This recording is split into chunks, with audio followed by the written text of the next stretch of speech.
Tingnan natin yung kagaguhan nitong presidente na ito. Ano na naman ang mga pinaggagawa nito? Ialisin po natin yung sound kasi baka makopyright tayo, may kanta yan eh. Diba? Sige, panuorin natin tong ay, nako. Ay, nagja-jogging.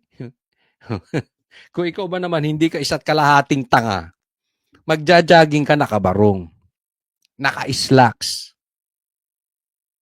tapos naka-leather shoes. Diba? Eh, budol ka talaga, Bongbong Marcos. Wala talaga sa sarili mo ang katotohanan. Sinong loko-loko ang magja-jogging na naka-leather shoes, nakabarong? Kaya nga sabi ko, bakit mahira?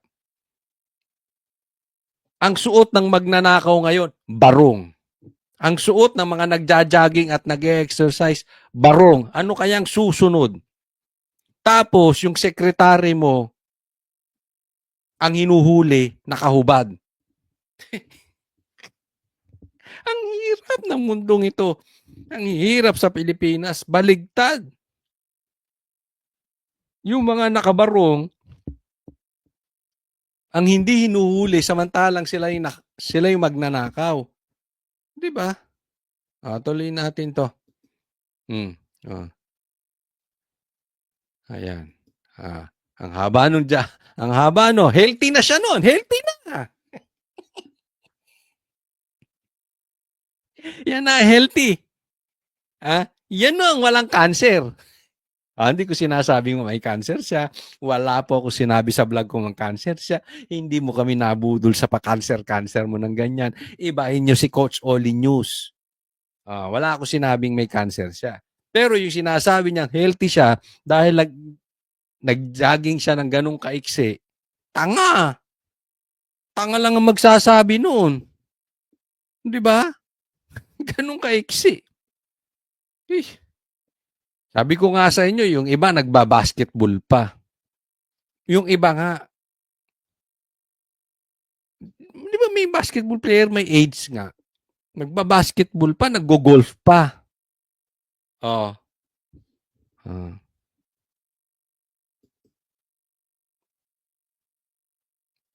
Ilan? Ilan yung jumping jacks mo? Ilan?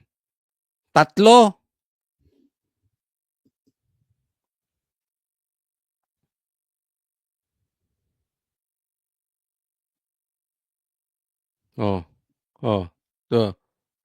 Ayos na. Healthy na yon. 2 sets of 3. Ito talaga si Bongbong Marcos. Walang kasawa-sawa kung hindi lokohin ng mga Pilipino animal. Ikaw magpapapreskon ka. Mag-exercise ka. Kung hindi ka ba naman, Coach Oli, intindi mo yung konteksto. Gusto niya ipakita malakas siya. Asan nagkatotohanan doon? Diyan mo gustong patunayan na healthy ka? Sa 3 jumping jacks? At saka sa 50 meters na takbo? Then makukumbi. Yung sinasabi nating addict siya, gusto niyang patunayan na hindi siya addict sa pagtawa-tawa niya. Ganun din eh. Diba? Kaya nga, hindi ako nagugulat kung bakit ito si Bongbong Marcos pabagsak ang trust rating. Walang nagtitiwala. Paano? Patutunayan niya ang mga bagay-bagay sa pangbubudol. Lahi mo na talaga yung pangbubudol. Diba? Binudol mo si Sara, binudol mo ang taong bayan. Ngayon, binubudol mo na naman. Style nyo yan eh. Kaya mag-iingat po tayo ha. Ito, paalala lang po sa inyo. Okay? Sinabi namin na mag-iingat po tayo sa pinapalabas ngayon. Lalong-lalo na pag yung mga mainstream media na bayad. Alam nyo naman siguro kung sino yung mga mainstream media na bayad. Ilagay nyo sa comment section. Yung mga mainstream media na bayad, pag naglabas yan, ingat kayo, wag nyong pipick upin basta-basta. O kaya yung mga vloggers nila o yung mga hindi kilalang vloggers, maglalabas yan. Tapos pag pinick up, ang sasabihin, DDS fake news. Mag-iingat po kayo doon. Ang masakit niyan, pati yung mga malalaking mainstream media, sinasakyan. So, ingat po tayo doon, ha? Kaya muli, ang aking paalala, gaya ng sinabi ko dati, merong Trojan horse to.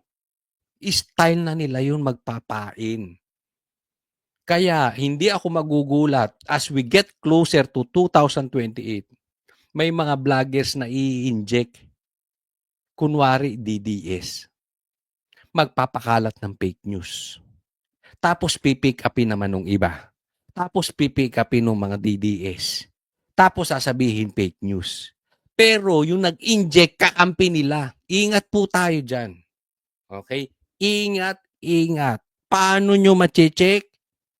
Huwag tayo makipag-unahan sa balita. Pangalawa, abangan sa Banateros. Abangan nyo sa Coach Oli News. Okay? Hindi po sa nagmamalaki tayo. Pero, alam nyo pa naman, sa simula pa lang, hindi kami nabudol ni Bongbong Marcos. Hindi po kami nabudol ng mamang yan. Okay? So, hindi kami yung patalon-talon lang basta. Hindi ko sinasabi na yung mga dating nabudol ni Bongbong at tumalon ay peke. Hindi po yun ang ibig sabihin. No? Pero, meron talaga nagagamitin ang kampo ni Bongbong, kunwari DDS. Ingat po tayo sa mga ganitong klaseng media, sa ganitong klaseng vlogger, sa mga ganitong klaseng tao. Dahil padami ng padami yan. As they get desperate, tandaan po natin maraming pera to. Isipin mo nga si Kiko Barsaga. Ang ikinulong. Ang hinuli. Pero yung mga nagnakaw ng maleta, laya pa rin. Alam nyo ang ibig sabihin nun?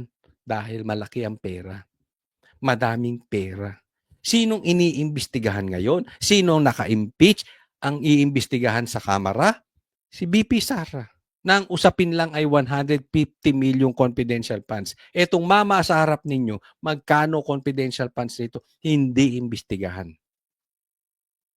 Kaya sabi ko sa inyo, maging wais po tayo. Titingnan nyo yung personalidad ng tao, hindi lang yung balita. Kasi malaki po ang pera. Kaya kaya nilang mag-inject ng espiya sa DDS. Kunwari kakampi, kunwari DDS vloggers. Iingat po tayo. Pag ito nagsalita, ang dami naloloko. Okay?